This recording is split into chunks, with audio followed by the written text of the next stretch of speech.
recording. So Prof. Mays. Thank you, Dr. Annie, for that introduction. I'm going to try to share my screen now and talk through some slides. We'll see how this goes.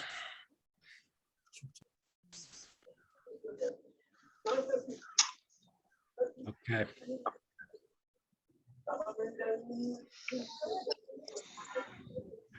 Do you see my slides? Yes. Excellent. Yes. Yes, we do, Prof. We do. Yes. That's great. Okay. I can also see the chat. So if people have questions during the talk, I will pause. So there are going to be two parts to the talk. One part will be managing time, and the other part will be dealing with emotional blocks that interfere with our ability to do research. And after each of those, I'll pause and hopefully people have questions, comments, suggestions, reactions to share. But if people have questions during the talk while I'm speaking, they can certainly put it in the chat. They will pop up for me and I will do my best to respond. I've said all of that. Also, the slides will go to Dr. Ani afterwards, so you don't need to take notes unless you want to for some reason. And furthermore, I'm going to revise the slides in the light of your comments. So if you address things I haven't addressed that I think would be useful, I'll make use of them. Unless you tell me not to for some reason. Okay. So yes, Dr. Ani gave you a bit of my background. I want to share a bit more as well. I need to have some grounds for thinking that it makes sense for me to speak about time management in respect of research. I've published a lot, I've supervised a lot, and I've given a lot of talks. So I keep busy. That's part of what perhaps qualifies me to speak today. But in addition, I've, in my spare time, here and there, I do research on research. So I don't publish on research productivity. It's not what I do. But I am curious about things such as what makes people efficient, creative. I read the biographies of particularly prolific and insightful intellectuals to see how they live their lives, to get their work done. So it's not just anecdotal evidence of my own life and those of my colleagues, but a lot of the suggestions we based on some scientific or at least empirical findings. In the talk, I presume that research is particularly difficult for you. Perhaps you don't do it as much as you'd like. Perhaps it causes you more grief than you'd like. Perhaps it's particularly significant, means a lot to you. I'm going to be presuming that. If there's some other aspect of your career that rather has those features, well, you can replace my reference to research to whatever that might be for you.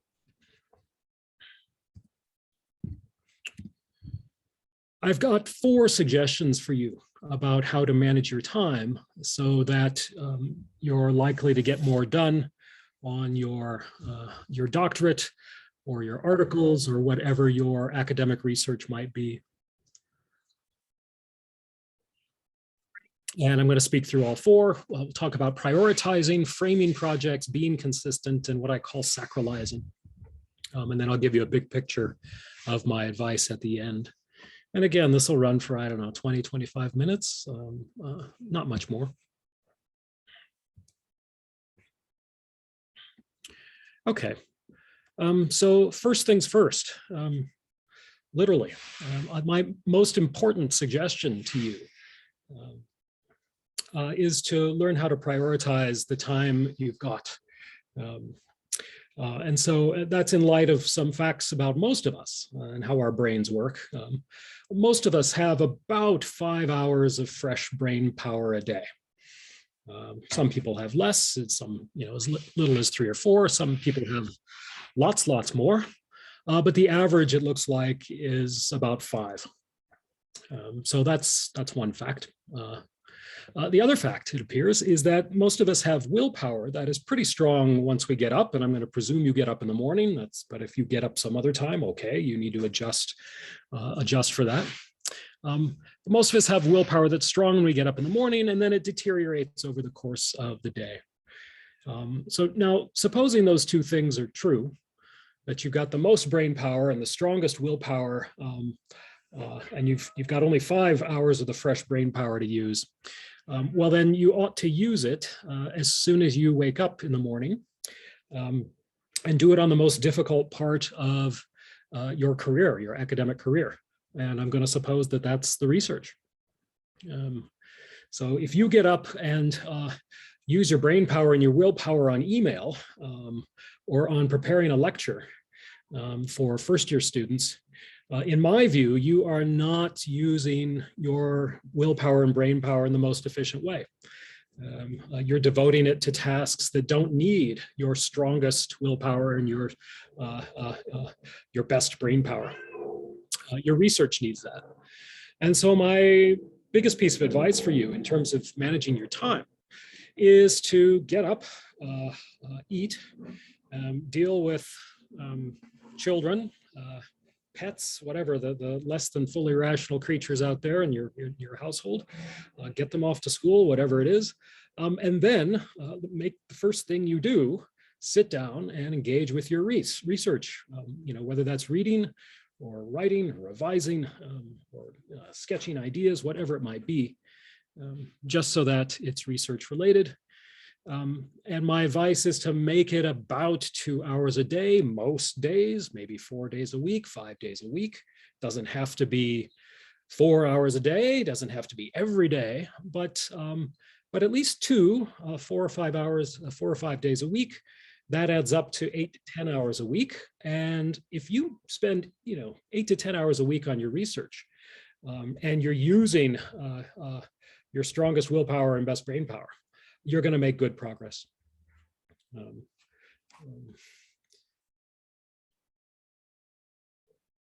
Notice, by the way, when we scheduled this appointment, right? This meeting is not taking place early in the morning. And part of the reason for that is that I wouldn't have agreed to it. Mornings are for my research.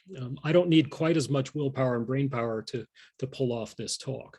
And so that's one reason it's coming in the afternoon. If you take this advice seriously, here are some implications. And this is the way I pretty much live. I try to, anyway.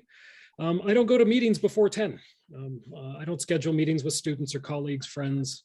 If there are committees, I often ask that the meeting be changed, the time be changed. I don't always win on that score, but often I ask if I think I have a shot at some success. I don't communicate. I don't look at my email. I don't, do the WhatsApp stuff. I don't Zoom. I mean, I try not to engage with anyone. People know that. And so if they really want to get in touch with me, they've got my cell number and I will pick up the phone, but that's about it. I try not to look at the internet. I try not to read the news. I avoid Facebook as much as possible. I recommend you avoid long commutes if you can. So don't waste those couple hours navigating traffic or otherwise dealing with travel. And quite possibly for some of us, this kind of advice might mean not even coming to the office. So I don't know what your lives are like, but often if we are in our office, or at least we were before COVID, there are knocks on the door, there are people wanting various things and such.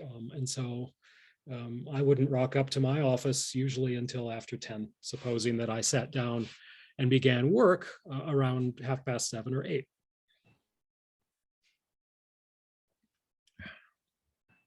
So this is my best piece of advice in respect of time management. And I've given this talk a number of times. And over the years, people have come up with various excuses about why they can't take this wonderful advice I'm giving them. And I hereby respond. And there are 6 or 7 suggestions that people have had about why they can't do it. And I don't think they're convincing. So one reason why you might not take this awesome advice is that you've got public engagements to do, right? You've got to teach a class, you've got to go to a committee and give a report. But look, I'm suggesting you spend 2 out of 8 hours in your day to deal with the research. That leaves you 6. And really the 6, you should make the 6 enough for your teaching and admin. And the other bonus here is that if you do take my advice and you spend those 2 first initial hours of your day on research, then you're still concerned to avoid embarrassment and you're still concerned to do a good job. And so my suggestion is let that push you to use your remaining hours well. Give it a try. Second reason you might not take this terrific advice is you might find it selfish in some way. So I've encountered people, particularly in this part of the world, who have a strong sense of service to others, but in a way, they interpret it in a way that suggests that them spending time on their research is not good for other people. It seems good for them. And so they convince themselves not to do it. However, the reality is that researchers particularly want most universities, not all, but most universities want out of their staff and their postgrads. They want you to get the PhD. They want you to publish. That's a big part of being a university in the 21st century. And furthermore, presumably you think there's something important about your research, right? You think you're going to make some kind of difference to your field or society, particularly at the doctoral level or beyond. And so I don't think it's selfish to do work on research. Yes, I do think it requires a bit of isolation. It requires some distance so that you can concentrate and get things done. But that doesn't mean that what you're doing during that time is mainly for you. Need not mean that at all. Third reason you might not take this great advice is you think that you will benefit from a big block of time later. So my suggestion, right, was to have little pieces of time most days. But you might think, well, I'll just wait till I've got a full week or 2 or 3, and I'll do the research then. However, 3 reasons that's not a good idea in my view. 1, life gets in the way. I mean, you just often, that block of time disappears. Things come up. You can't count on it. The second thing is that when that big block of time comes, you often want a holiday. You often don't feel like spending that whole block on your research. But perhaps the third strongest reason not to wait for a block of time is that, as I will discuss below, if you had spent 2 hours a day for 4 days working on your research, you would have gotten more done with those 8 hours than spending 8 hours in one day. And I'll say more about that later, but I've already given you a little sense of why that's probably true. Namely, that most of us have about 5 hours of fresh brain power. So if you leave 8 hours in one day to deal with your research, probably of those hours, only 5 are going to be particularly efficiently used. And in addition, if it's true that willpower deteriorates over the course of the day, there's even more reason to think that those 8 hours won't be used particularly well. In contrast, if you devote your strongest willpower and best brain power 2 hours in the morning to your research, chances are that research time will be used to good effect.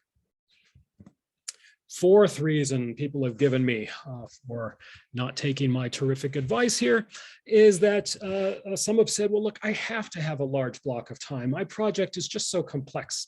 I can't do anything otherwise. But that's just, it's not true. And the people who've told me that later have come back and said, yeah, Metz, you were right. You give me your project, I'll find a way to break it down into parts. But chances are that you or a supervisor or somebody else could do it on your own. There are almost always ways to take a large project and break it into smaller pieces on which it would make sense to focus for 2 hours in a stretch. Fifth excuse I've received over the years is people won't let me do this. I've got a job and my boss wants me around, or whatever else, or I've got a line manager and we've got meetings to deal with. But in my view, if I'm right about this and it sounds like it would work for you, you need to ask. for what you need in order to be successful with your research career. Most colleagues, peers, supervisors, line managers, whoever's you're engaging with or whoever's keeping you back from this kind of scheduling, presumably they want you to succeed. And if you explain to them, look, I want to try this out to see whether I'm able to get more work done, many people will be accommodating. And I just think this is the last one. Some people have tried it out and then they've come back and they've said, it didn't work. But they didn't try it out for very long. So there's relatively new research on habit formation. For a long time. Western scientists in particular thought it took about 3 weeks to form a new habit. But unfortunately, it now looks like it's closer to 2 months. So you might need to give this a go for several weeks in order to really have it become a part of your everyday life or something you look forward to. Okay. So that was the first suggestion, was to prioritize, use your time efficiently. The second suggestion is different, and it has to do with what I call framing projects. So the way we think about them can affect our likelihood of getting them done. And in particular, the best way to deal with procrastination is to break down large projects into small parts. It's just the very best suggestion based on research into procrastination. So the brain is scared of large amorphous tasks, right? If we have a big thing like a PhD to do, it seems gigantic to us and it seems unmanageable. And instead of getting down to work, we run scared. And that's the human brain, it looks like. In contrast, if you have a small task, a very focused, narrow task, the brain is happy. And it is happy to continue thinking about it and not merely it. So in one experiment, they took procrastinators like you, I presume, and they divided the procrastinators into 2 groups. And in one group, they just did what they normally do. But in the second group, they had the second group imagine opening a bank account. Right, the research or whatever work they had to do had nothing to do with banks, but this was just completely had nothing, right, separate issue. But they wanted people to just imagine step by step everything it would take to open a bank account. What documents would you need? Who would you see? What would you do? And the people, the group of procrastinators who first imagined step by step what it would take to open a bank account were more efficient than those who did not. Again, even though banking had nothing to do with the project at hand. The suggestion scientists make is that once you've got the brain homed in on a fairly discrete, manageable project, it's happy and it wants to keep going, and it's thereby happy to keep working on whatever it needs to do. And so I take advantage of this with my roughly daily portion of scholarly labor in the mornings. And if I'm doing an article, for example, I will break it into parts, usually 5 or 6 sections, for example. And I'm at the stage of my career where I can get a section done a day in that 2 hours, but I wasn't always. And so before, what I would do is I would break things into sections, and then I would have subsections as well. And then maybe I could do a subsection, right? That's part of a section. On a given day. But it has really helped me to break down an essay into parts and then focus more or less on one part at a time. And you should try it and see whether it works for you, particularly if you suffer from procrastination. There's another way to frame projects that can help. The second best suggestion out there for dealing with procrastination is to just think to yourself, okay, I'm not going to work very long. I'm going to give this a go for 5 minutes. And then after 5 minutes, I'll see what I want to do. And what happens most of the time for people is they forget the 5 minutes are up and they keep working. Other people remember, oh yeah, the 5 minutes are up, but they're in the groove already. And so they're happy to keep working. So what this suggests is that what really needs to happen is you just need to start. A lot of people doesn't, it's not true for all of us all the time, but in a number of cases, it really helps simply to begin. Third way to frame projects that can be helpful in terms of productivity is to write down your aims, and in particular your aim for the day, on a list or on a calendar. And it looks like it's not merely because if you don't write it down, you're going to forget. It's not merely because it sort of feels good to scratch things off a list. It's not merely because a deadline motivates you, because it's not really a deadline. Instead, it looks like the humans, once they write something down, it has some kind of authority. It's written down. There it is. I've got to do it. So many of us react to things that are on a list. And so if you take my advice and writing an article, for example, and you've broken it into sections or subsections, then write down the relevant part for the day before you begin. Another way to frame projects is in terms of time. And the science suggests that the way you divide time will affect your chances of getting things done. And the suggestion is not to assign a task to a time that feels far away because of artificial temporal categories. So here's the example to clarify what I mean at the bottom. Suppose you have 10 days to do a task. In the first case, the A case, we imagine the 10 days are assigned to the same month, from the 10th to the 20th. In the B case, we imagine the 10 days are spread over 2 months. So it's the 25th to the 30th of one month, and it's the 1st to the 5th of the next month.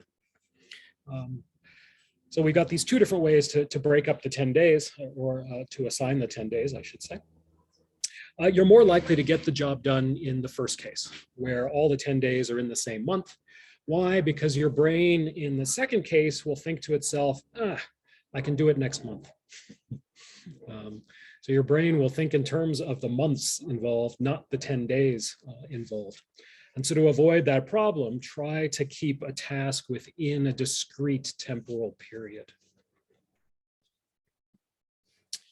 Third suggestion is to be consistent. Y'all are bright. If you're doing doctoral work or any sort of postgraduate degree or above, you're clearly smart, you're clearly capable, educated, and chances are you are like me, and I used to cram,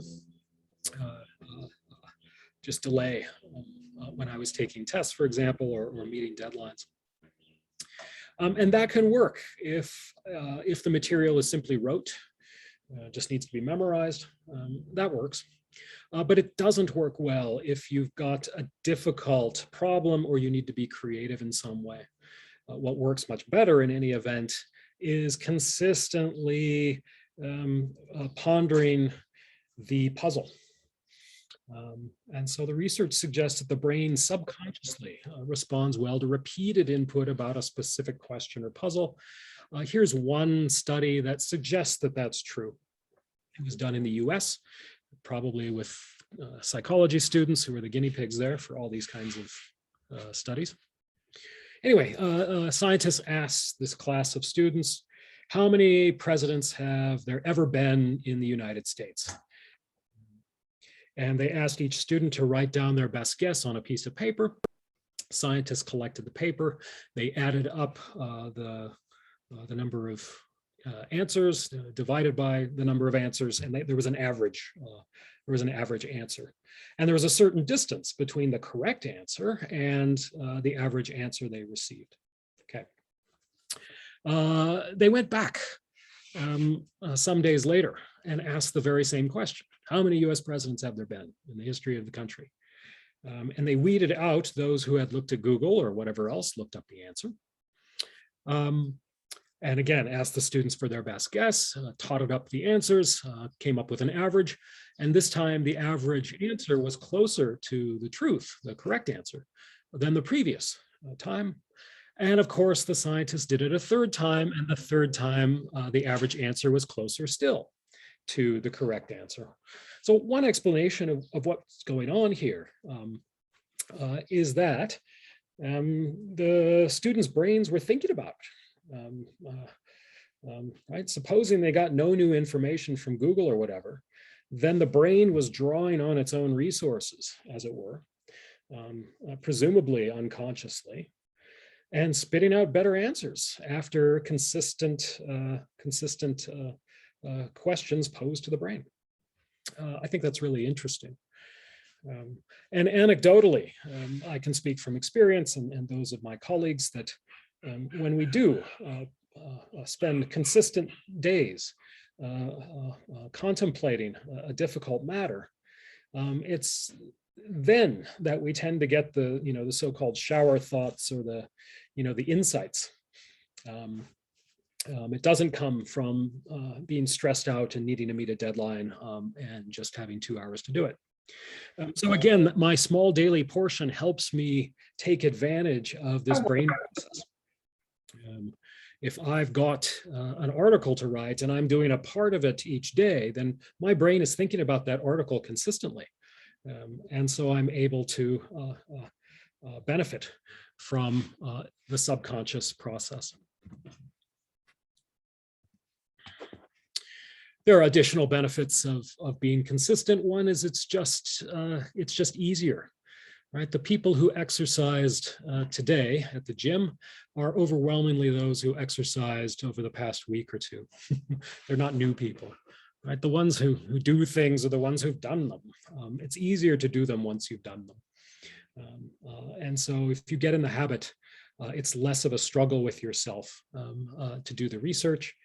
And another image to keep in mind is it's sort of, you keep up momentum. So, I mean, it's hard to get a boulder rolling, right? If you to get it started takes a lot of effort, but once it's going, it doesn't take much effort at all to keep it going. Just tap it, as it were. And I think research is a lot like that too. It's really hard to begin. You don't want to have to begin from scratch every few weeks. That's much harder than simply doing it consistently. And even when you are not feeling fresh, my advice is to do something related to your research because it can save you time down the road.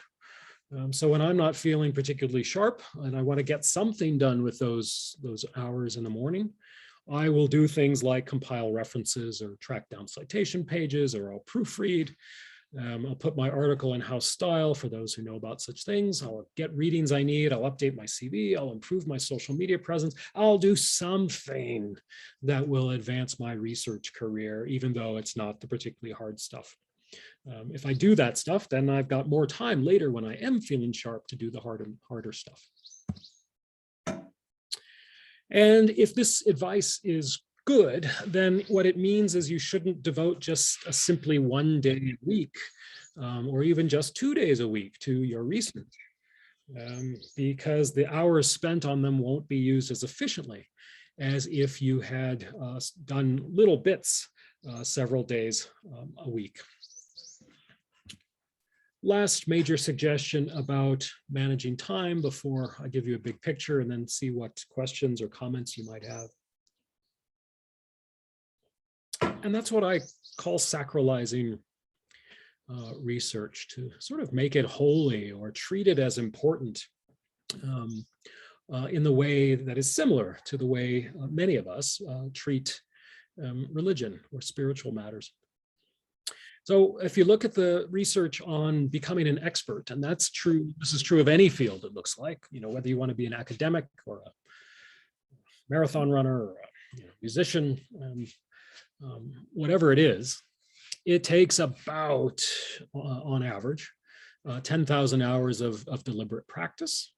Deliberate practice is roughly what we in academia call supervision, right? It's where an expert gives you some input, you revise in response to the input, you try it again, you get some more feedback, you revise again.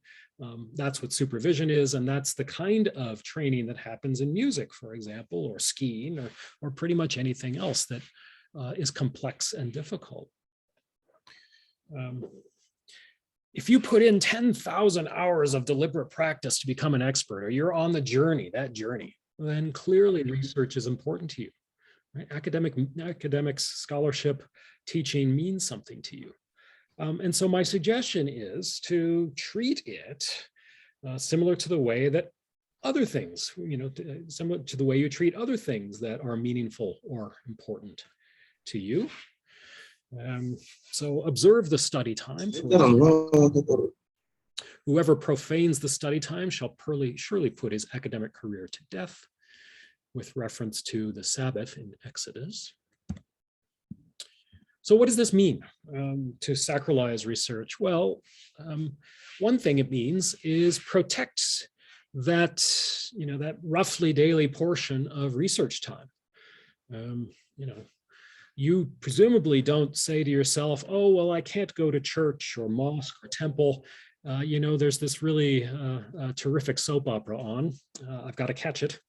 You don't do that, presumably. And so you shouldn't do similar things in regard to your research. Don't allow trivial reasons to outweigh your concern to get your work done. Minimize distractions during research time. So presumably you don't take your phone to church, temple, or mosque, or if you do, it's in your pocket and turned off.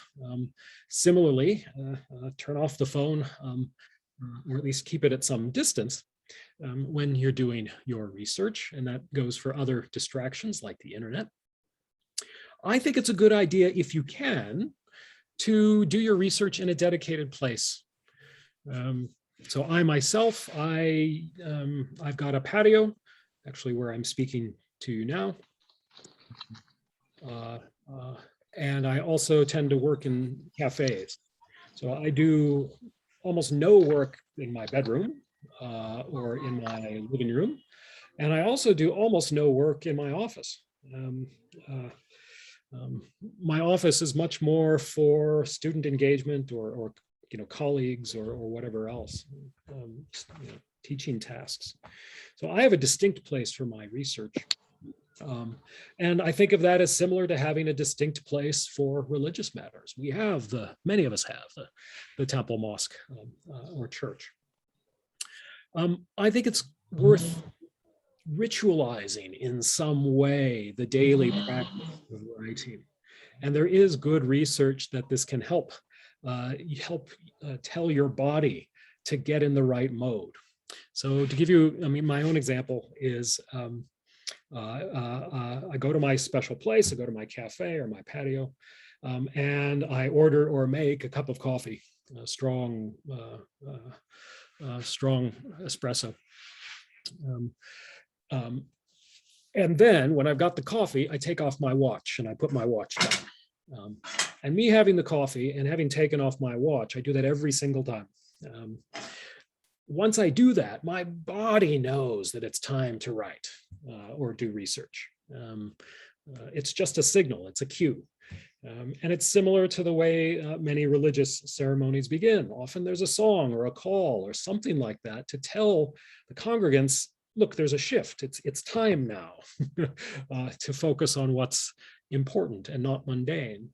And so I try to do something similar when it comes to my writing, to tell myself, okay, I've got the coffee and the watch is off. It's time to begin. The other thing you can do, I do this for my students or sometimes colleagues. I don't particularly need it, but it can help other people. Often the humans do better when they're with other humans, and other humans are interested in the same project. So long as other people are actually going to write, it can help you to do your daily portion or whatever it is with other people.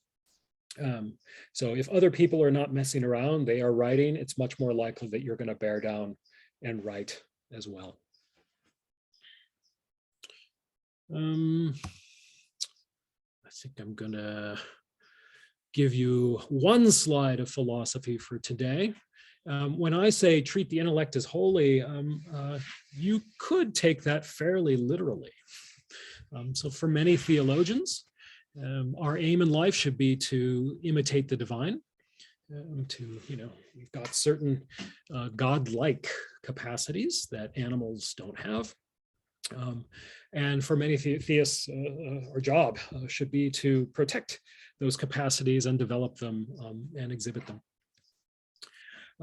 Suppose you accept that big picture of how to live, and then we need to think about, well, what is the divine like? And for the major forms of monotheism, Judaism, Christianity, Islam, and also traditional African religions, God is thought of as essentially creative and knowledgeable.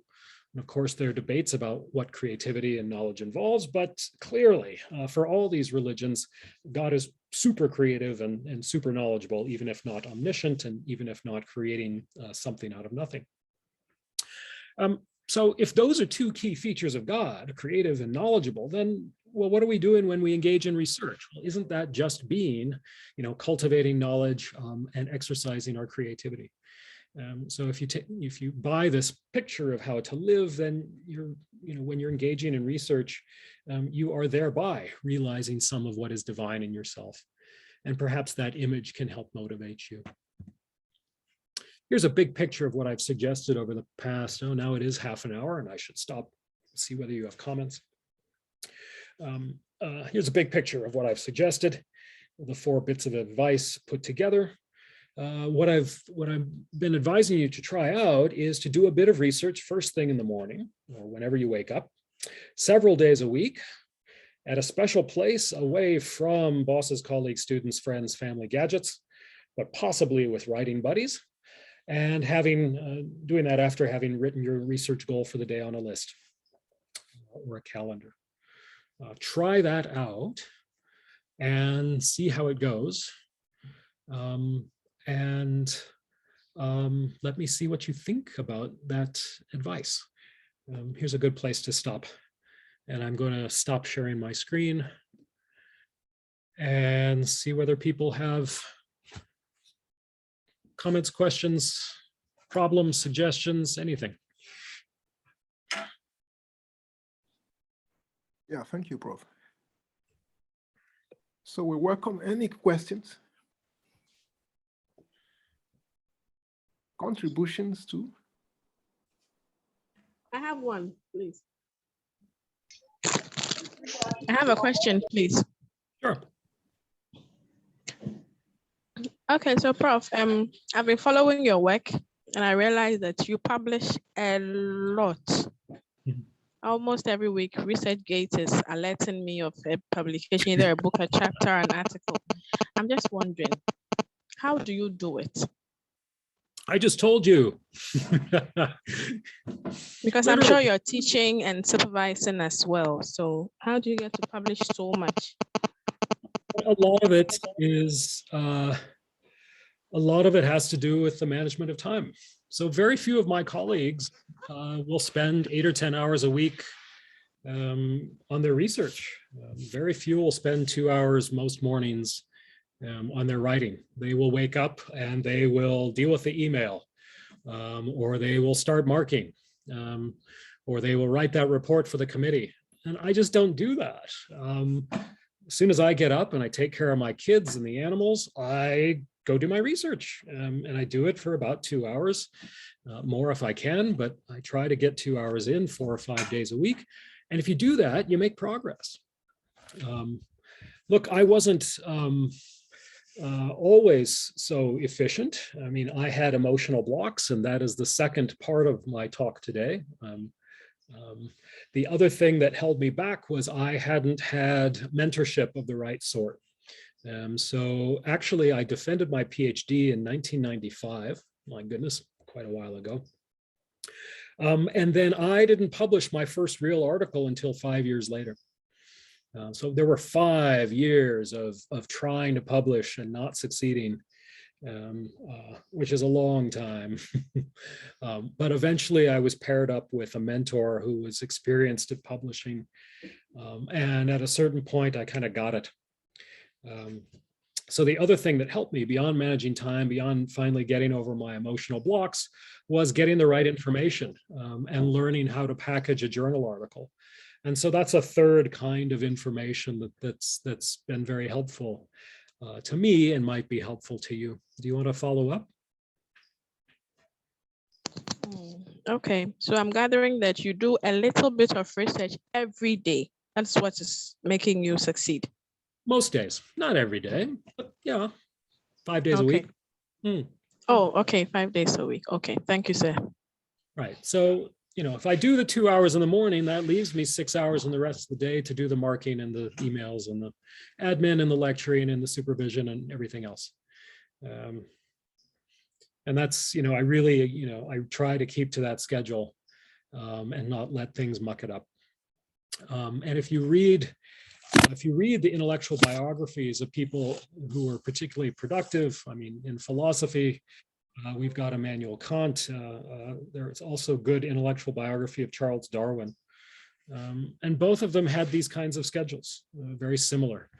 I mean, Kant had more time to do research throughout the day than I do.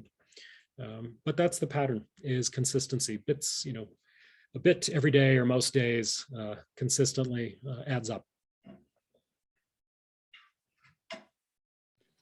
Other comments or questions? Okay, Mohammed. Yes. Hello, Prof. Prof, I want to ask how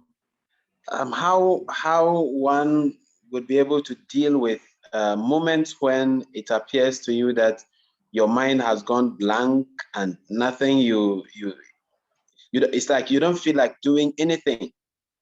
How does one deal with such situations when you encounter them? Thank you. Can you tell me a bit more about what might be going on in your life or what you're feeling when that happens? Usually the feeling is just like I am unable to describe it, but my mind gets it's so clustered, and I don't know how to really explain the feeling, but when that feeling arises, I'm unable to concentrate, I'm unable to read, I'm unable to grasp anything, and I don't feel like even going close to my books or anything. Look, I think you and I would need to talk a bit more for me to be able to say something helpful. Usually when these things happen, that's why I asked you about feelings, there's an emotion that is responsible for keeping us back. Okay. And maybe you and I, if you don't want to talk particularly about that here, maybe you and I can talk privately sometime about what that feeling might be, or at least you can think carefully about what it might be. In the second half of my talk today, I'm going to talk about 4 different emotions that tend to have the effect that you are describing. Maybe one of them will apply to you, but it could be something else. Okay. So maybe wait for the second half of the talk and follow up after it. Shall we try that? All right. I'll do that, Prof. Thank you so much. Okay. Mr. Lamte. Thank you, Prof, and thank you, Doc. So far, you've given us an idea of how to prepare yourself and how to literally grab yourself and sit yourself down in that chair to do the work. Do you have anything to tell us for when we are doing the work, actually doing the work, any guidelines doing the work? That's a good question, because you're right. I don't think I've addressed that. Off the top of my head, I think I've got 2 ideas. 2 things I can tell you, again, from the research on productivity. The first piece of advice is, if you're in that groove, don't stop. Right? You might be tempted to think, I'm doing really well. I will, I'll just get back in the groove later, or I can do this tomorrow and get back in the groove. Don't do that. You're in the zone, right? If you've got, the technical term is flow, right? Right. If you are concentrating, you're happy, your brain's doing what it should be doing, then keep going. And if you can go longer than the 2 hours, do it. Wonderful. That's one piece of advice. The other piece of advice is not to break up the time. So they've done research on people who are doing academic work or similar, and two groups. One just does that, and the other group will stop and check email, for example. And the folks who check email are doomed. And in fact, one study suggested that they're just different brain states, right? It's a different kind of mentality involved in reading, academic work or writing about academic work on the one hand, and reading email on the other. And one study suggested that those who check their email impair their research ability as if they had smoked marijuana. It's that bad because of just the different sort of brain state that doing email involves. So don't flit back and forth between the internet, email, and research. Put that stuff away and just do your work. The third piece of advice, actually, now that occurs to me, is there's also research on phones. And so even if your phone is visible, it will affect your concentration if you're used to being on your phone, right? So even if the phone is, you're not checking it, even if it's turned off, but if it's present, if you see it, your brain's going to want that little dopamine rush that it gives you, and it's going to distract you from your work. And so the third piece of advice, what I do is I do keep my phone on. I've got kids, my boss might call, so I leave it on, but I put it out of sight. I put it in my work bag, and so I am less distracted thereby.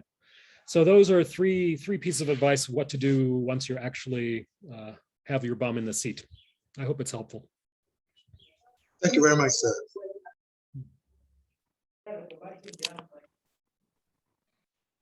Okay, Twinest. Twinest, do you have a question? Amuzu? Yes, Prof. So thank you so much, Prof. I have two questions. One has to do with travel time to meetings if you decide to do some form of research early in the morning. So it's a good idea, and I find it appealing to try the views you've expressed. But the challenge for me is, if I decide to do something early in the morning, let's say from 8 to 10, and I need to also get to town to do some work, and I live in a traffic-prone city. So I'm in Accra, I live around Legon, I need to go to the center of town. It's going to take me an hour and a half. It means that I will be trying to push my meetings to maybe 2 o'clock, by which time people are preparing to leave simply because of the traffic situation. So I'm wondering if you have any suggestions on how to manage a situation like this. I don't know if I should ask the second one before. Well, let me do this first. I prefer just. Thank you so much. Yeah. So why is it 2 o'clock? I mean, suppose when do you get up? What time? Maybe 5 a.m. 5. No. When do you wake up, then? You don't wake up at 5 in the evening. In the evening? No, when do you wake up in the morning? 5 a.m. Oh, a.m. Yeah. Yes. Okay. Well, I mean, suppose you sat down to work at 6 and you work till 8. Why can't you leave at 8 and then rock up around 9:30? Why does it have to be 2? Well, yeah, because between 5 and 8, I need to do other things, including taking care of the kids, like you said. Dropping them in school, coming back home. I mean, I think, yeah, kids and research don't go together. And if you try to do both, you're not going to do either one justice. I mean, I learned that fairly quickly with my kids.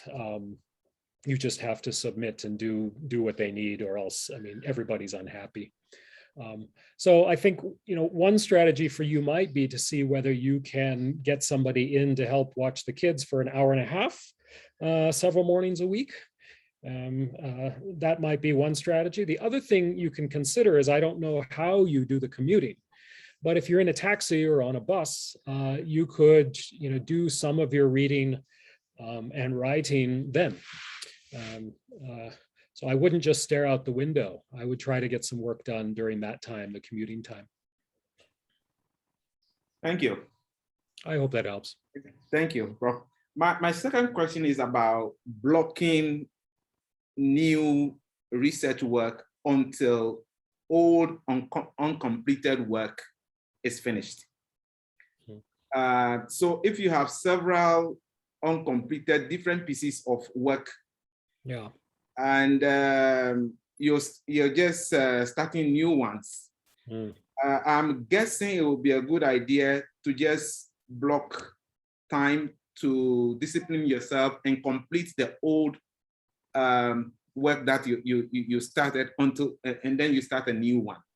But I'm unsure how much that should be done and how much time should be dedicated to that, because there's always the temptation of getting into the new things which are happening around you and so forth. So the discipline can be a bit tough in that regard. So yeah, it's a good question. I didn't address anything like it, and I know that dilemma well. I'm also I often find it more exciting to start a new project than to finish an old one. And I do have things on my desktop that need to be completed. I mean, I got two things here to say. I mean, one is if you're actually going to finish some of the new things, then maybe do the new things. Right. I generally tell my students, write on whatever you can, just write. If you feel like doing chapter 3 before chapter 1, well, okay, that's fine, just so long as you're getting something done on a consistent basis. So in a way, I don't think it's a problem, but I mean, it is a problem if those old things just still sit there and you think there's still something worthwhile about them. And my strategy there is to is in those cases, I do try to block off a certain amount of time for myself. So I will say to myself, okay, I've got 10 days, 2 weeks. And during this time, I am just going to focus on this old thing. I'm going to get it out. And then I will let myself go on to a new thing. So I try to give myself a kind of deadline when it comes to finishing up old projects. Maybe it'll help for you. Thank you so much, Prof. So Rashid. Yes, thank you, Doc. And thank you so much, Prof, for what I describe as an academic sermon on how to do a research. And I was asking myself, how can one even fail after having listened to you? But when you were talking to the first student, you made mention of right information. And I think that is a major setback to this management of time, isn't it, Prof? Well, tell me more about what you have in mind by that. What I have in mind about this is, you can manage your time well, but if the information you're working with, I mean, they are hard to find, hard to come by, this becomes a major setback to your work. Well, I mean, that's true. You need both, right? So if you have the information, but you don't use your time well, the information isn't worth very much. But if you use your time well, but you don't have the sort of information, the input, right? If you don't have access to the books and articles, you don't have access to the kind of mentorship that's going to help you get that doctorate done or learn how to publish, then yeah, I mean, I don't know, those are just two different issues. And I don't have any general advice about information. I mean, we'd have to be very specific about what you think you might be missing, and how you might address it. I'm happy to email you about that sort of thing, but it's distinct from time. Yes, I actually brought in this question because I remember at the point I needed an information. And in fact, I was actually told maybe I'll have to write to friends and colleagues in other countries to get me some specific articles or documentation to work with. And that I found a bit, let me just say, cumbersome or time wasting. Yeah. Well, look, there are hang on here, I'm just making notes. I do routinely get requests for off prints and books and things from colleagues in the rest of the continent. The libraries in South Africa are pretty good. And I'm happy to spend part of my time helping to distribute what they've got. That said, there are other free resources that people should be taking advantage of.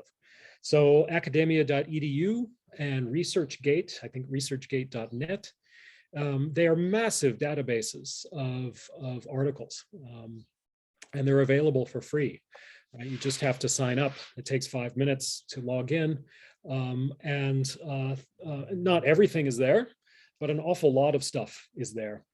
The other thing you can do is you can write the author.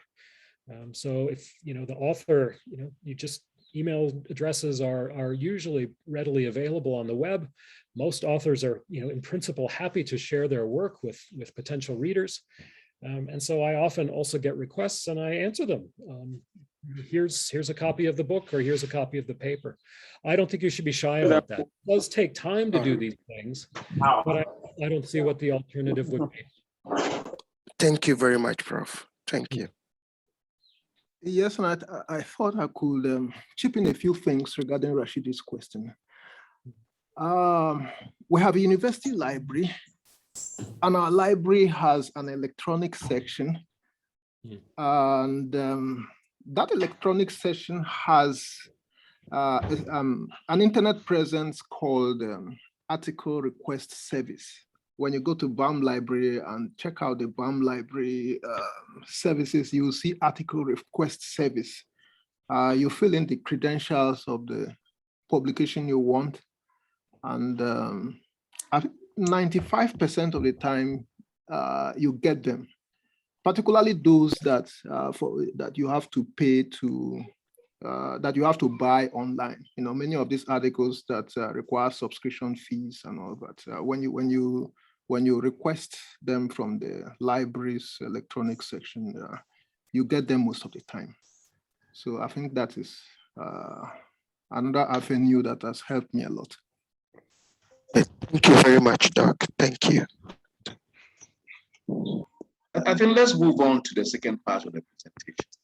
Okay, it is 5:30. We have 1 more hour together. So yes, I'll move on. Whatever people might want to follow up on and we don't get to today, there's my email address. Feel free to send me a line, but yeah, I'll try to move on to the second half now. Where did it go? There it is. Hang on. Okay. Enter full screen. Okay.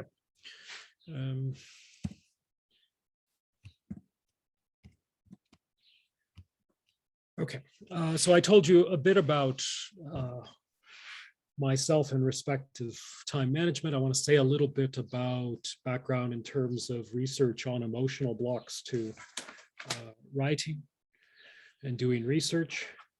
I myself have suffered from these. I did particularly when I was a postgraduate student, and for I don't know how many years after, some years after. There are still times it flares up, but it's much less than it used to be. And I can certainly handle things and usually get done what I need to get done. So I myself have changed. I know, I know that my nature has shifted, and what used to keep me from getting work done, it no longer does. So that's one bit of anecdotal evidence I can share. But I've also done empirical studies, read empirical studies on research creativity, success, failure, and the like, and I'll be citing some of those in this presentation as well. I myself have published on theories of mental health and theories of psychotherapy and the like. So I'm broadly familiar with that literature. However, I'm no substitute for professional help. That normally involves therapy, cognitive behavioral changes, and possibly even medication in serious cases. In a way, we just covered this slide, right? There are the things you need to be a successful researcher. There are at least three big ones. First, you need resources, and that includes what Rashidi was calling information. So you need access to books and articles. You need time, you need lab equipment, you need funding. You also need cognitive ability.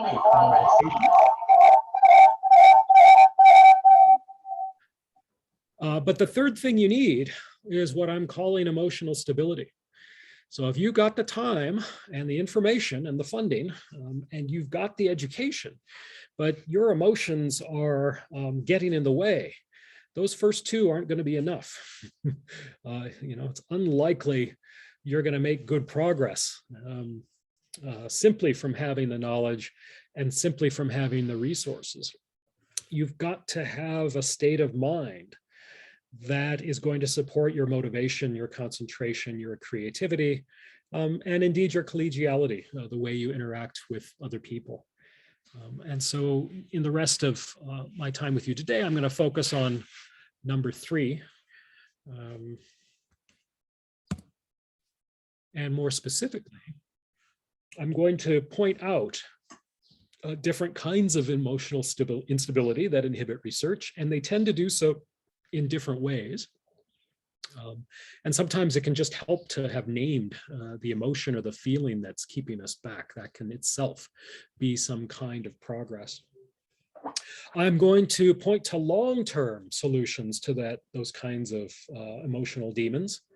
And then I will also give you more short-term advice, because the long-term is long-term. Long-term can take years, but we want to get down to business. And so I'm going to, where I've got short-term advice to give you, coping strategies to suggest, I'll give it to you. And maybe what I can offer you today is some bit of motivation to try out these solutions. Not all of them will appeal to you, but I'm going to give you lots of different possibilities. And so, my advice is experiment, see what works and what doesn't. And if something's not working, well, don't keep doing it, try something else. We often forget and get stuck in ruts. So in particular, I'm going to talk about what I call the 4 demons today, 4 emotional demons that often affect academics. And they are depression, lack of self-esteem, fear, and a sense of being overwhelmed. And in the following, I'm going to address these one by one. But the reality is that if you suffer from one, you probably suffer from others, and that they interact in all sorts of, unwelcome, mutually reinforcing ways. But I'm going to, as I say, I'm going to treat this analytically, go one by one, because they are distinct kinds of emotions. And it's possible to make headway on one without necessarily addressing others. There are, of course, other emotional problems that we have as people, and of course, as academics as well. I'm happy to talk about them to the extent I can, but I've done the most reflection on these 4. Mainly because, I've been, what am I, 52. I've been doing academic crap for more than 30 years. I look around at the people around me, and it's these 4 things that tend to be holding them back. At least, from the people I've known over those 3 decades or so, it usually hasn't been a lack of time or a lack of information or that's kept them back. Usually the thing that keeps back academics is the academic.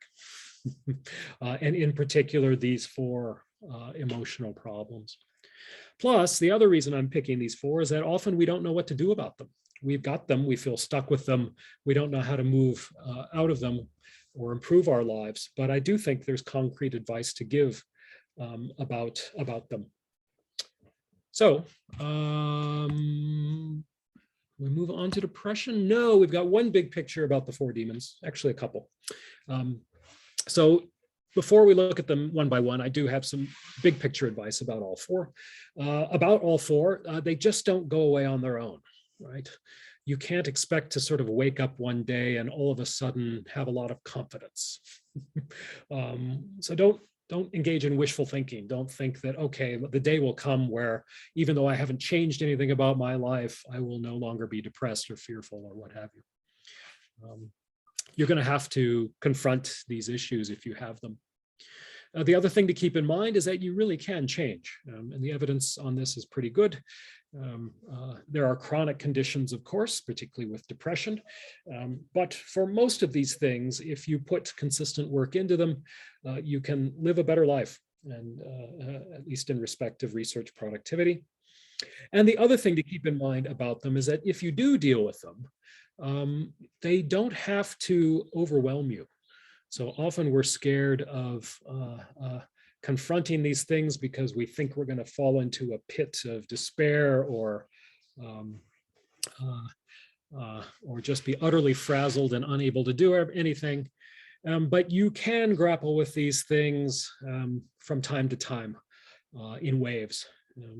You can sort of go behind enemy lines from time to time and deal with these demons, and then come back and do what you need to do. It's possible. So you don't have to be incapacitated. You need not fear that reasonably. Another big picture fact about these emotional blocks to productivity is the following. Studies of people who are successful at careers show that generally speaking, they've got above average talent, right? So IQ or education or however you want to define that, it's just better than average. Successful folks have also tended to engage in deliberate practice, and I defined that earlier, roughly intensive supervision by an expert. And here's the interesting thing. On average, these folks have some kind of wound. They've suffered abuse, loss, discrimination, poverty, disability, something like that, where the wound has tended to produce things like a lack of self-esteem or depression or a tendency to feel anxiety. So it's actually the people who suffer from the emotion, one of the 4 demons, that tend to be most successful. But it takes some effort.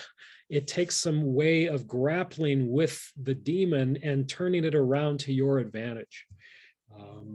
So I'll give you a couple of examples. I have a colleague here who, because of racist legislation, his forefathers, his ancestors, as it were, couldn't have studied at the universities he has. They couldn't have had the kind of job he has.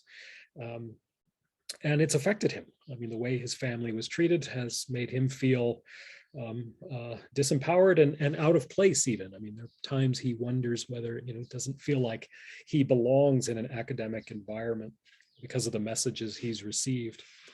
But what he does in the face of this is to say to himself, okay, I'm sitting down and I'm going to do my research in part for myself, but also in part for my family, in part for my grandparents and my parents.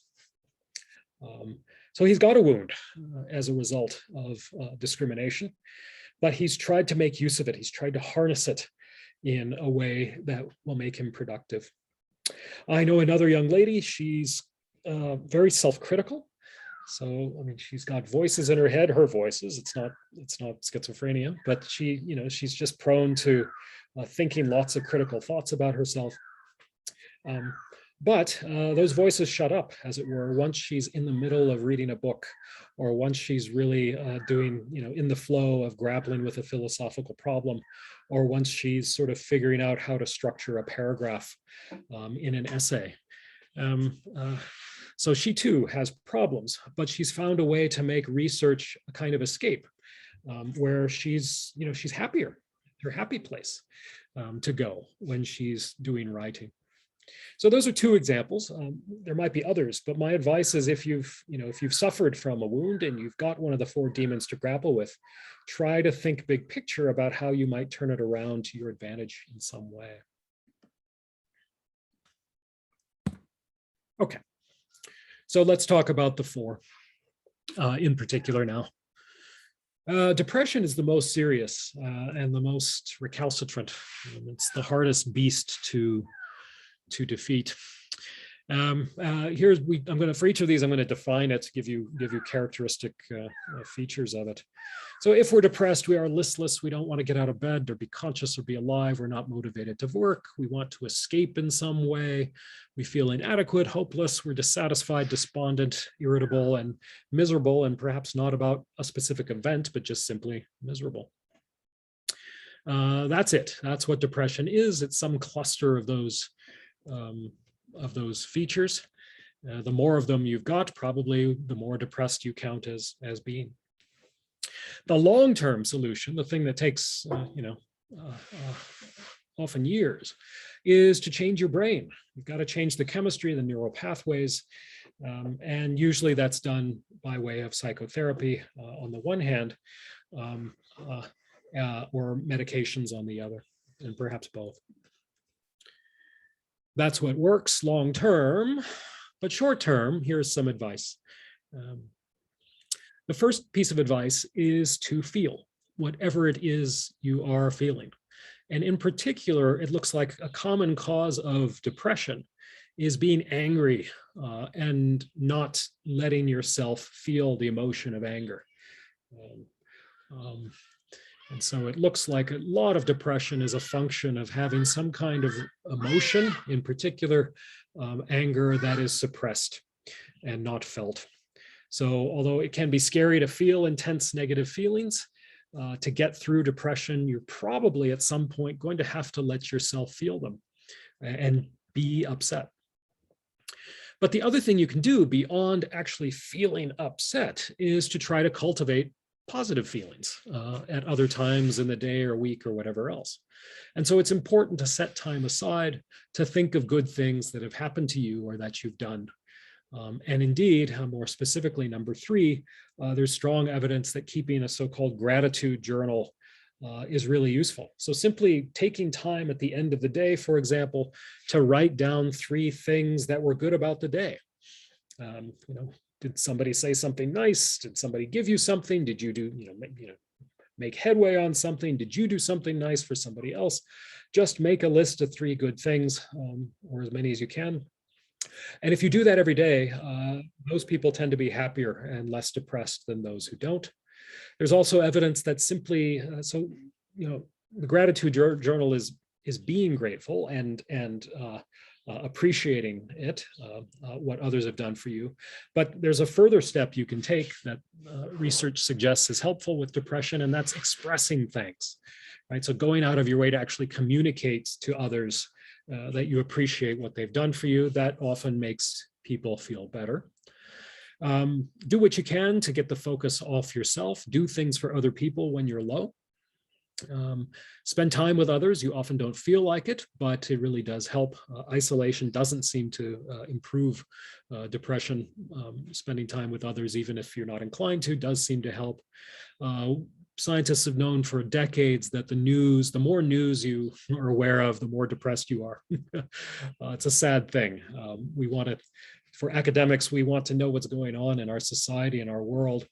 But there's a trade-off, it looks like, to be made. You've got to balance your interest in apprehending reality on the one hand with an interest in being reasonably content with your life on the other. Finally, there's very good evidence that exercising regularly helps with depression. And then the last two, lots of research over the past 10, 15 years that meditating and practicing mindfulness also seem to help. So that's the short-term advice about grappling with depression. However, number 11 is there. If it's really bad, you've tried these things and nothing's working, then it's probably going to be worse for you if you are still enrolled in a postgraduate degree and you're not making progress. So if you can take a break, put your registration in abeyance, is a technical term down here,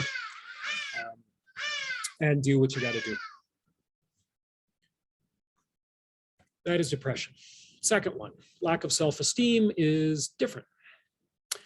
It is typified by one of two kinds of emotions.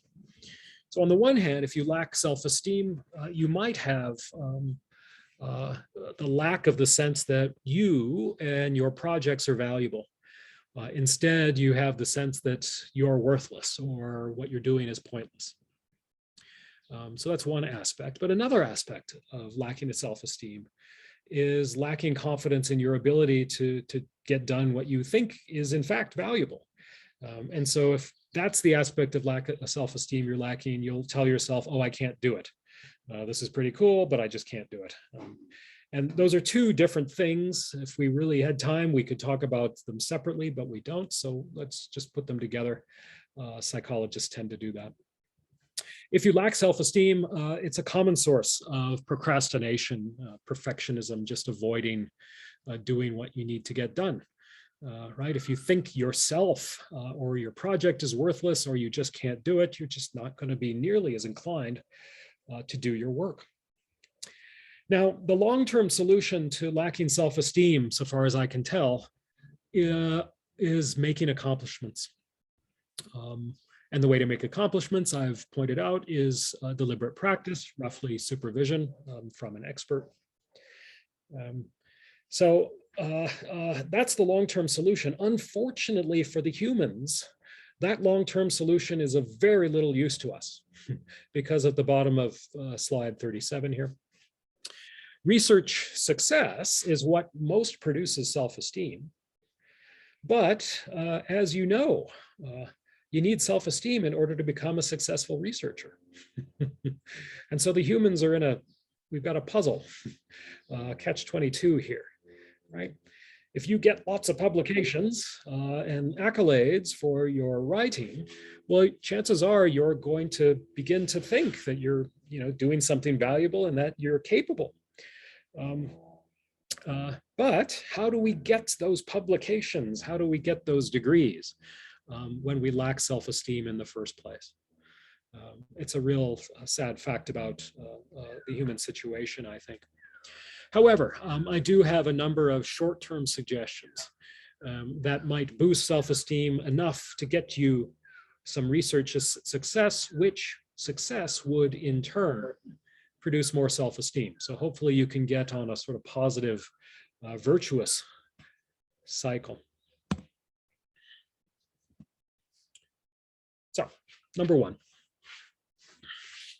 I find, I mean, you folks, I mean, if you're grad students or emerging researchers, y'all are not experts yet, and you can't expect to feel like an expert if you're not an expert. And I think so. I think if you feel like you're not particularly capable, you're confused by your discipline. That's just normal. That's just part of the deal. So be patient with yourself. Realize, if that 10,000 hour story of what it takes to become an expert is right, then try to figure out where you are in that journey. How many hours have you put in? And that'll give you a sense of how many hours you have yet to put in. And when I did that to my life, it correlated very well with my feeling about my abilities, right? It took, in fact, it wasn't, if you count up those hours, even getting the PhD, you're unlikely to have the 10,000, and very few of us after the PhD do feel like experts. It takes some 2 or 3 years beyond that of teaching, of engaging in research, and continuing our studies until we actually are an expert and then begin to feel like one. Number two, everybody else feels the same way, people. All the other non-experts, right? All the other people's in the middle of their PhD, they feel the same way. They also are insecure with their abilities and their judgment. That's just normal because you're not experts yet. However, more constructively, beyond just simply accepting where you are, there are things you can do. Number three is don't just simply tell yourself that I'm great or I can do it. Americans tended to do that stuff for a while. I think it was back in the 80s. They would go around just sort of affirming themselves. And research on that shows that it doesn't work. You know, if you tell yourself you're great, you yourself knows that you're lying to yourself. And yourself doesn't believe your lying self. It just doesn't work. What does seem to work better is doing things as opposed to merely saying things to yourself. If you do things, if you accomplish things, then you're actually showing yourself some evidence that you can achieve worthwhile goals. So that's a strong piece of advice, and it's connected with number four. Look for where you can easily make accomplishments, and they might be outside of academia. Right? So you might have a lot of insecurity about your academic abilities, but you can actually address that by doing something non-academic. So you can go exercise or learn a language, you can volunteer and help other people, you can be a good person and take responsibility for your mistakes, right? There are all sorts of activities you can do that aren't academic. And if you are accomplished at those things, you will tend to feel better about yourself, and you feeling better about yourself will tend to help you get your academic work done. Number five, I think it's important to look back and appreciate how you have improved since you began. And so I try to remember to do this with my students. You know, when their research is done, particularly, you know, for example, for honor students, it's a year program, less than a year even. And often they submit their work at the end of April or beginning of November. And I will say to them, you know, compare what you've done here with your initial proposal and your initial drafts. Look what you've done. Look how far you've come. Look how you've grown. Appreciate that, savor it, and realize that it's evidence that you can grow all the more. I think many of us forget to do that. I forget to do it myself. I should do it more often. Number six, for a specific task, visualize doing it well. And there is strong evidence that it works. It can be, it can be anything. Interesting study done with weightlifters. The Russians were really good at visualization in the latter half, I think, again, in the 80s. I think it was American weightlifters went over to Russia, and the Russians said, you know, what's the most weight you've lifted? And the Americans said, whatever, X amount. And they said, well, we're going to do X plus 5% or X plus 10%. And the Americans were like, no, we can't do that. With the most we've done is X. And the Russians would have them, you know, pause, close their eyes, and visualize doing it. Think carefully about actually doing it. And by gosh, the Americans tended to do it after doing that. So think about doing the task well and imagine positive things resulting from it. There's some evidence that you're more likely to do it. Number seven, one-word sentence, try. So there was success studies for a while, and then academics created a new field called failure studies. So they are now studying why people don't succeed as opposed to do succeed. And one interesting finding from failure studies is that often people quit without even trying. So it's not as though people are in the middle of something hard and they just say, screw it, I can't do this, or I'm done. They don't even begin. So if you look at soldiers, or want to be soldiers, training, you know, to become special forces, you know, elite soldiers. And those are fairly rigorous procedures. When do those guys quit? They quit at lunch.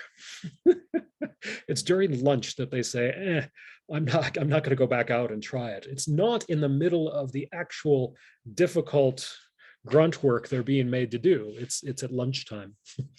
And so the suggestion is that if these people just went out there and tried, their chances of success would be greater. Don't procrastinate. We've talked a bit about that already. I'm going to talk more about it later, so to speak. Number 9, avoid negative people. Some people are shamers, right? Some people are out to make you feel bad about themselves, about yourself, and they may or may not be fully aware of what they're doing. That's an interesting thing about human psychology. But if somebody's making you feel bad about yourself, avoid that person and instead seek out appreciators. People who make you feel good about yourself, or they see something in you that's promising or good. If you are low about a specific episode, if you've gotten a poor mark or a journal rejection or whatever, don't go it alone, get feedback from others. Ideally peers or more experienced colleagues who can give you constructive input. Number 11, think about what it took to succeed in one area and realize you can transfer that success. So maybe you've been putting a lot of time into teaching, and maybe you're doing it rather well now after a year or two of focusing on that. Presumably you're a much better teacher than when you started. If so, think about, oh, well, okay, I put the work in and I succeeded. If I put the work into my research, I can succeed at that as well. And then a couple of things to keep in mind going forward. One is that even those of us who've been around a long time, I've been doing this stuff for 30 years, and I still get rejected and criticized all the time. My journal articles get rejected.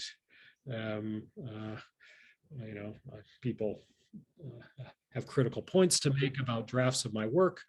It's just part of what it is to be an academic. And in particular, if you want to publish in competitive journals, I mean, just simply as a matter of statistics, your work is not going to get accepted because the competition to the number of papers published relative to the number of submissions it's not good, it's not favorable. So accept that it's just part of being academic to receive criticism and not to get papers accepted, grant applications accepted, job applications accepted.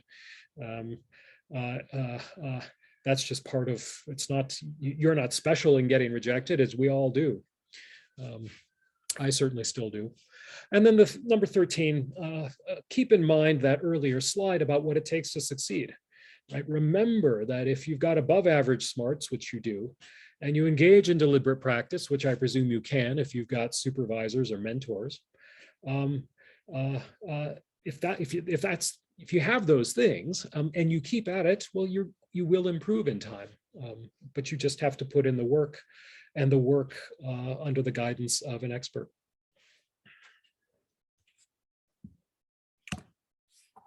Number 3 is a different kind of emotion from a lack of self-esteem. It's fear. And the nature of fear is a kind of anxiety at the prospect of something negative. And it often also underlies procrastination and perfectionism, although it's a bit different than having a lack of self-esteem as a cause of these things. So in this case, if you're procrastinating or you're perfectionistic and fear is underlying it, well, then one thing that might be going on is you don't want to disappoint yourself.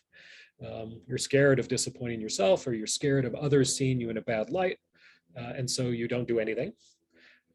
The other thing that we often do is we start late and then think to ourselves, well, it didn't come out very well, but that's because I started late. It's not because I'm inadequate. And again, that's a kind of fear of feeling inadequate that is driving that kind of behavior. In addition, I've met academics who are scared in ways that lead them to be isolated. So they're scared to present their research, they're scared to go to conferences, they're scared to meet new people and put themselves out there. And that's not good for academia. In fact, it looks like networking and cross-pollination of ideas is substantially responsible for major breakthroughs in all sorts of academic disciplines.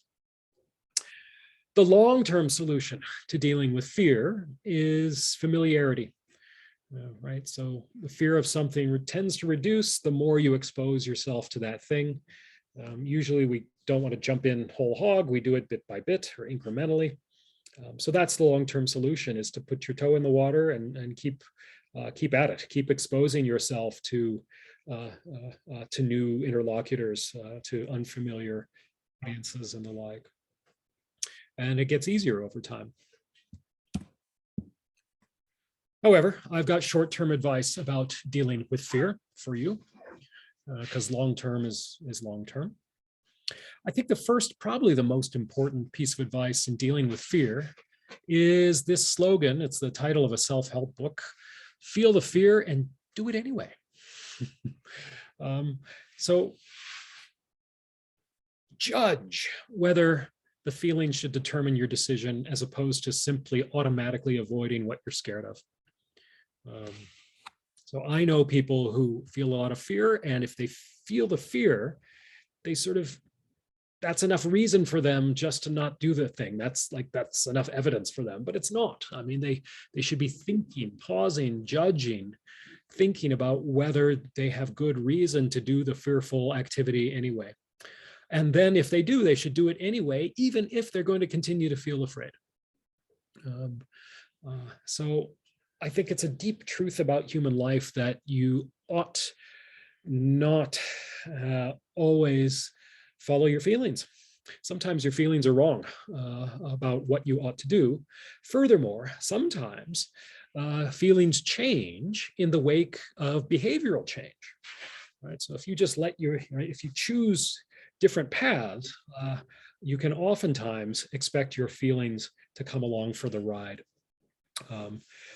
But you won't do that if you just simply let fear be your master. So feel the fear and do it anyway, I think is great advice often.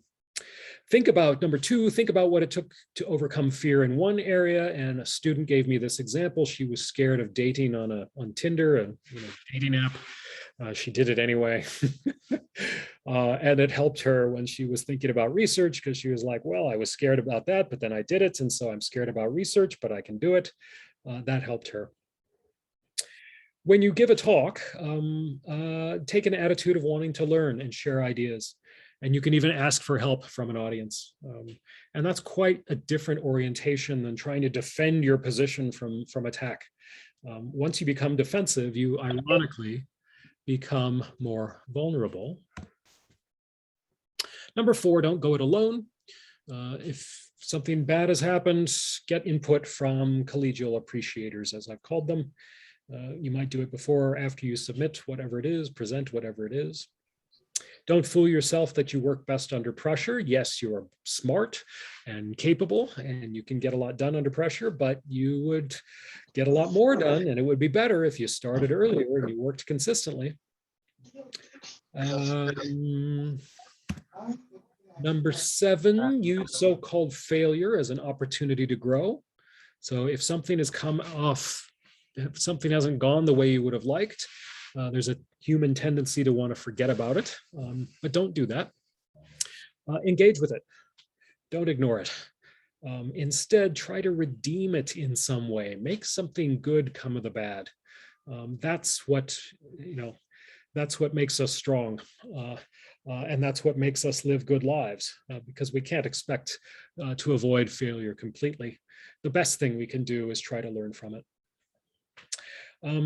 Number eight, sometimes a commentator in an audience or on a paper or even a supervisor will be overly harsh, and try to take the perspective that it's her weakness or his weakness, that person doesn't know how to be constructive.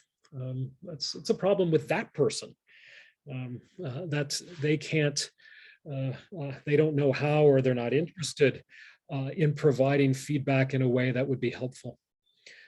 And also, you should know, if it's a public thing, know that others in the audience who have judgment and heart, they're going to see that person as weak as well.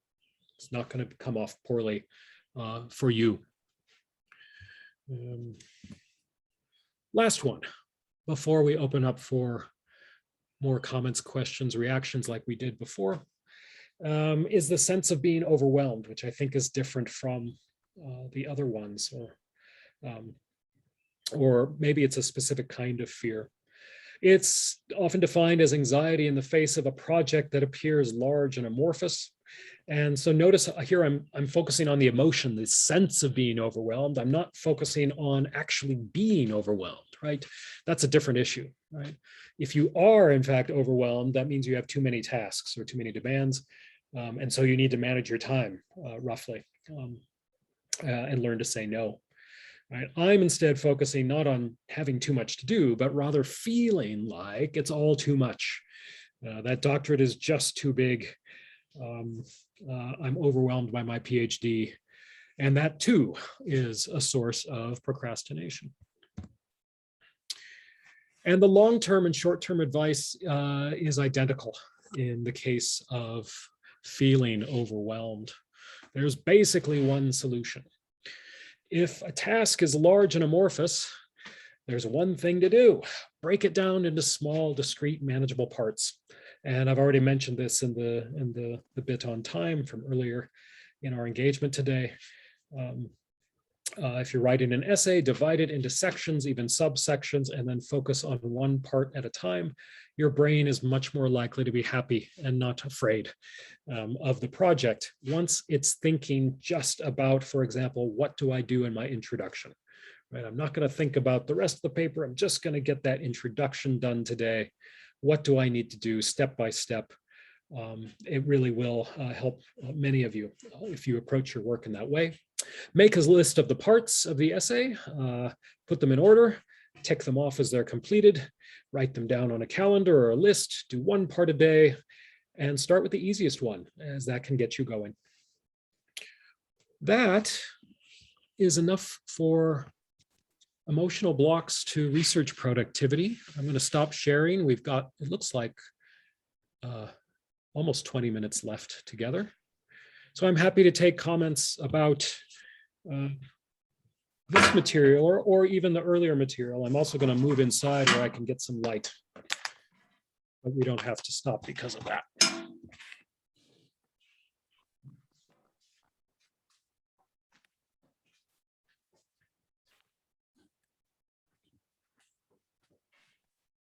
Okay, so if you have any comments or questions, you can go ahead at this point.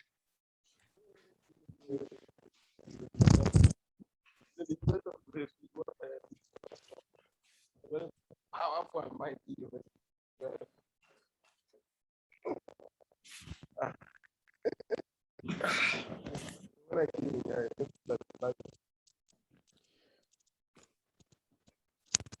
Who's got something to say?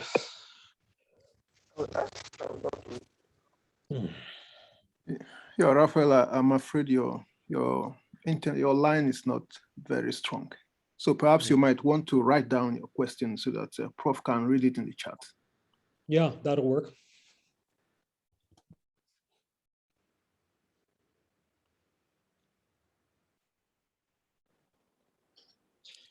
Yes, Prof. Mujib here. Yes, Mr. Mohammed.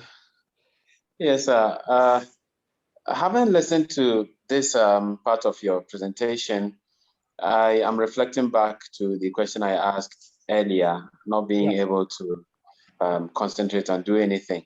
And I am thinking that my issue would be a combination of fear and a sense of being overwhelmed at certain points in time. And I think that I would need to speak to you more about this, perhaps after this lecture going forward, if you would give me that time so that maybe we can talk this further. Yeah, that's fine. I mean, where are you in your studies or your career? I am a first year PhD student. Okay. We are doing we are at the coursework level. Okay. Yeah, I mean, that's it's very common to be afraid at that stage. I doubt you're the only one, and I think you're quite quite brave to talk about it and to grapple with it. So good for you. But yeah, if you want to speak privately with me sometime, we can arrange that. Just send me an email. Sir. Thank you, sir. Sure.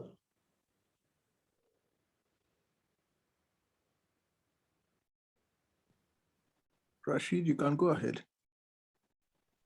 Yes, thank you very much, Doc. Prof, I would just like you to explain a bit how a low self-esteem could be a source of perfectionism. I saw that during your lecture. You said it could be a source of procrastination or perfectionism. Could you throw a bit more light on the aspect of it being that of perfectionism a bit, please? Yeah, so I think what often happens is we don't feel good about ourselves.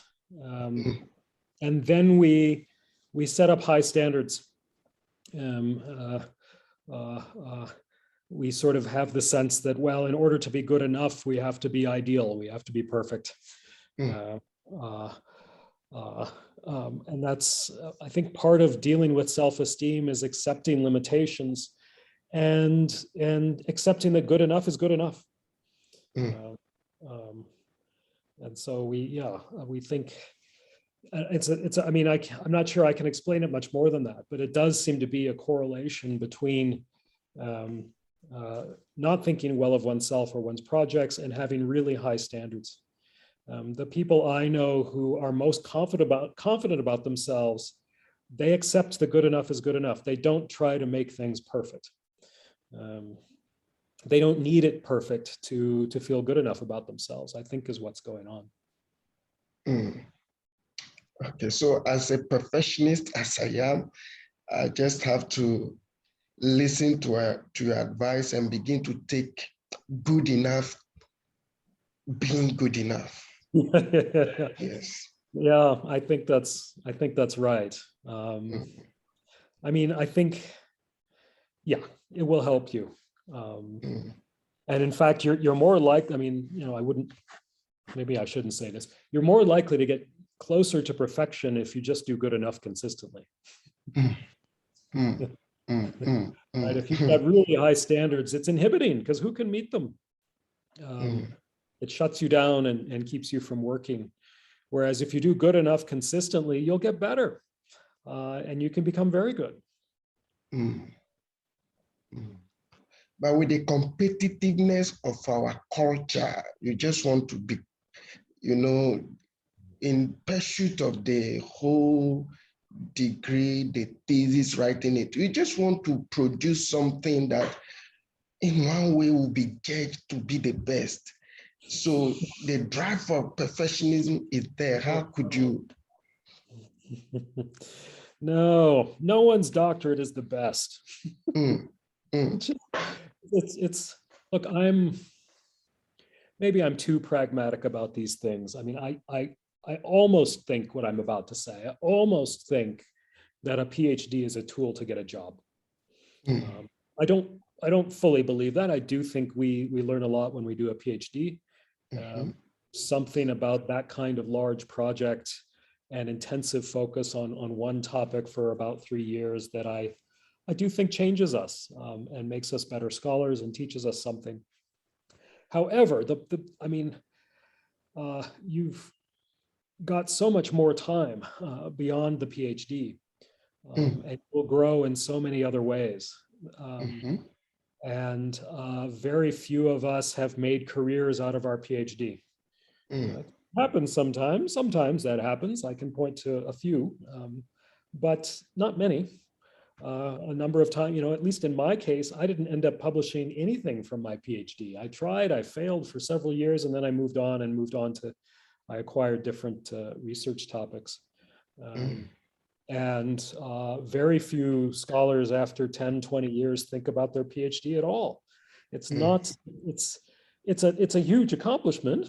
But once you've got a job and some stability and are able to do all the more research, the PhD will fade and not become so important. and your thinking will develop and grow. So I really think the most important feature of a PhD is it's finished. You've passed.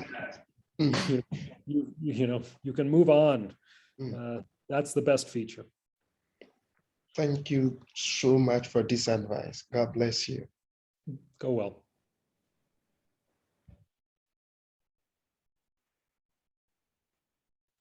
We have another 10 minutes if others want to weigh in.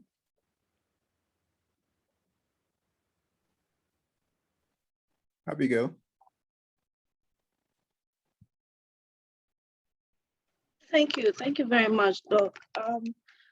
Please, I just want to ask, how do you deal with procrastinating because you are always overwhelmed? I'm speaking as a woman because, mostly women are, they get involved with a lot of things. You are working, you are schooling, you're married, you get pregnant with all the morning sicknesses, you deliver, you breastfeed, all those kind of things.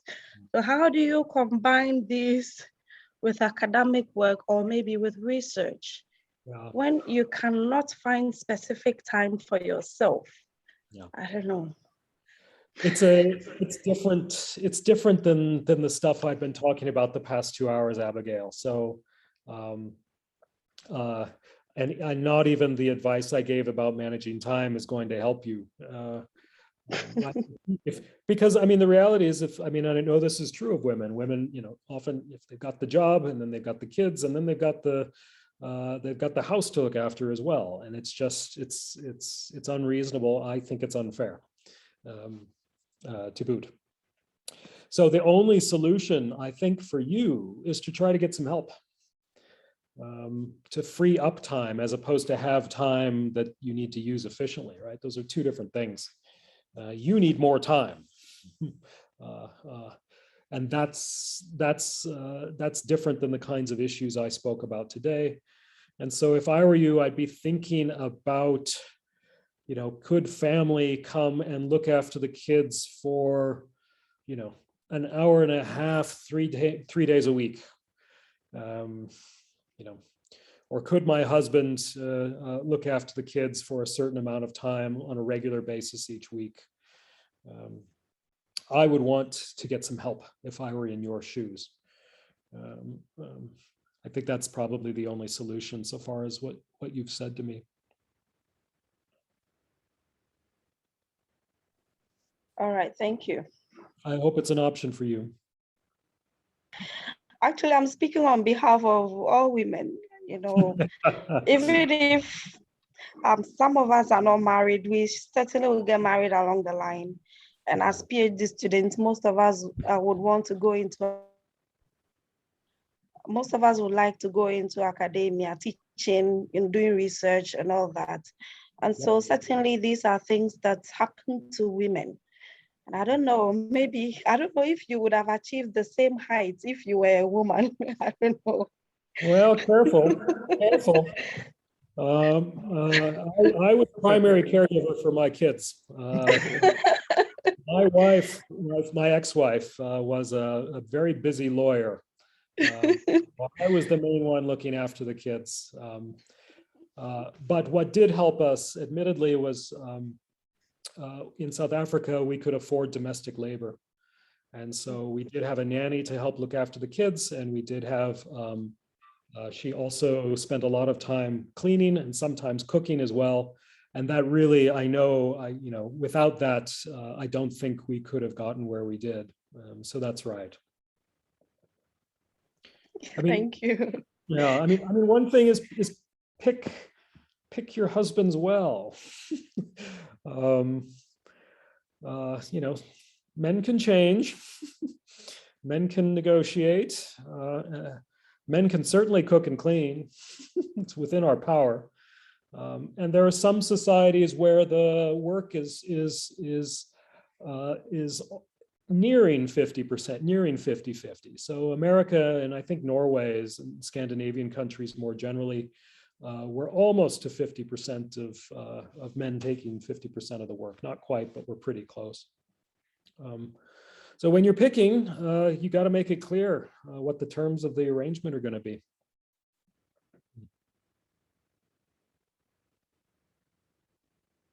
I hope you find somebody compatible. I'm actually married. I'm married. I have kids. All right. Yes. Does he do it? Oh yeah, he's supportive, but his work is even more demanding than mine. Okay. So. So then somebody else has got to come in. Family, hired help a little bit. Of course. Childcare. I mean, there's got to be somebody else who participates in some way. Okay. Thank you.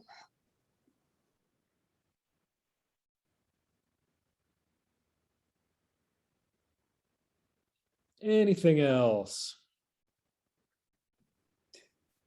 It looks like we're done. Okay. Prof, we're very grateful. This is arguably the most interesting lecture I've listened to in quite a while. So I'm grateful. And on behalf of all of us, I'm grateful. So at this point, I think we'll call it a day. Prof has said he will send the slides along later, and I'm going to send the recording of this session to all of us. So thank you very much. I think this is the end of it. Thank you, Prof. Thank you, Doc. Thank you, Prof. Adikati. Thank you, Prof. Thank you very much. Thank you very much, Professor Metz. This insightful lecture. I believe it will help us a long way. Yeah.